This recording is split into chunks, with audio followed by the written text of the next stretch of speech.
گھر ہو یا دفتر ہو یا کاروبار ہو یا زندگی کا کوئی بھی شعبہ ہو، وہاں پر آپ کو ایسے لوگ نظر آ جاتے ہیں جو کانوں کے کچے ہوتے ہیں، جو تھوڑے سے ضعیف الاعتقاد ہوتے ہیں، جو اپنا دماغ شریف استعمال بالکل نہیں کرتے ہیں۔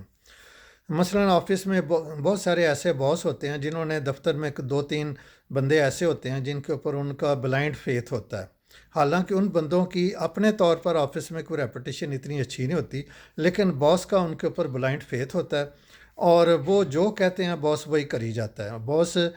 جو خبر وہ دیتے ہیں جی فلاں بندہ ایسے کر رہا ہے، تو وہ منو ان باس سمجھ کر تو اس کے اوپر کوئی نہ کوئی ایکشن لے لیتا ہے، جبکہ وہ اپنا مائنڈ نہیں اپلائی کرتا، یا کوئی سیکنڈ سورس یا تھرڈ سورس کے ذریعے اس کو معاملے کو ہینڈل کرنے کی یا اس کی تحقیق کرنے کی کوشش نہیں کرتا ہے۔ اسی طرح بہت سارے لوگ ایسے ہوتے ہیں جنہوں نے اپنے کوئی پیر و مرشد بنائے ہوتے ہیں، وہ ہر زندگی کا جو مسئلہ ہوتا ہے ان کی خدمت میں پیش کرتے ہیں، اور وہ جو کہتے ہیں وہ کر گزرتے ہیں، اور بعد میں پھر پچھتاتے رہتے ہیں کہ ہم نے کیا کر لیا۔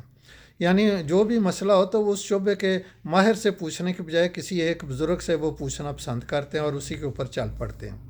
اسی طرح گھروں میں ہماری بیٹیاں ہیں جو بہو بن کر آتی ہیں، یا ہم بیٹیوں کی شادی کرتے ہیں، تو ان کو یہ پڑھی لکھی تو بہت ہوتی ہیں، ان میں سے موسٹلی گریجویٹ اور پوسٹ گریجویٹ ہوتی ہیں اور اچھی خاصی انٹیلیجنٹ ہوتی ہیں، مگر گھرداری کا انہیں کوئی تجربہ نہیں ہوتا ہے۔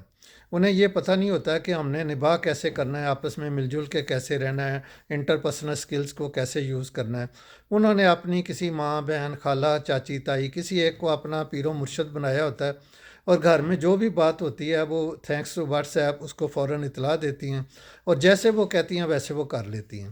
یہ نہیں دیکھتی کہ جس سے وہ مشورہ کر رہی ہیں اس کی اپنی جو گھریلو زندگی ہے وہ بھی ڈسٹرب ہے، وہ بھی کوئی سیٹل نہیں ہے، تو پھر بھی اس سے مشورہ لے کر وہ کوئی نہ کوئی اننے بعد جو ہے نا اقدام اٹھا لیتی ہیں۔ لہٰذا ایسے لوگ جو کانوں کے کچے ہوتے ہیں یہ بہت زیادہ نقصان پہنچاتے ہیں، اپنے آپ کو بھی اور دوسروں کو بھی۔ یہ بالکل فساد فی الارض کا بوجھ بن جاتے ہیں۔ اس لیے اگر آپ کے کوئی دوست احباب میں سے کوئی کانوں کا کچا ہے تو اس کو تھوڑا بہت کوئی سمجھانے کی کوشش کریں، اور اگر آپ میں خود میں اس قسم کی کوئی مسئلہ ہے تو آپ اپنے آپ کو امپروو کرنے کی کوشش کریں، کسی ماہر نفسیات سے کوئی رہنمائی لیں، یا کسی اس شعبے کے فیلڈ کے جو ماہر ہیں ان سے کچھ رہنمائی لیں، جو آپ کو انٹرپرسنل سکلز سکھائیں، جو لائف سکلز سکھائیں، جو یہ بتائیں کہ ہم نے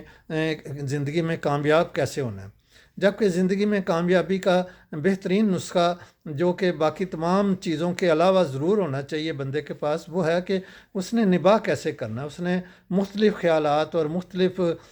سوچ رکھنے والے لوگوں کے ساتھ مل جل کر کیسے چلنا ہے اور آگے کیسے بڑھنا ہے، اور اپنا جو ٹارگٹ ہے اور اپنا منزل جو ہے اس کو کیسے حاصل کرنا ہے۔ اس لیے ہمیں اپنے آپ پر کام کرنا چاہیے، اور کانوں کے کچے جو لوگ ہیں ان سے بچ بچا کر اور ان کے شر سے محفوظ رہ کر کام کرنے کی کوشش کرنی چاہیے، اور اپنی زندگی کو خوبصورت بنانے کی طرف توجہ دینی چاہیے۔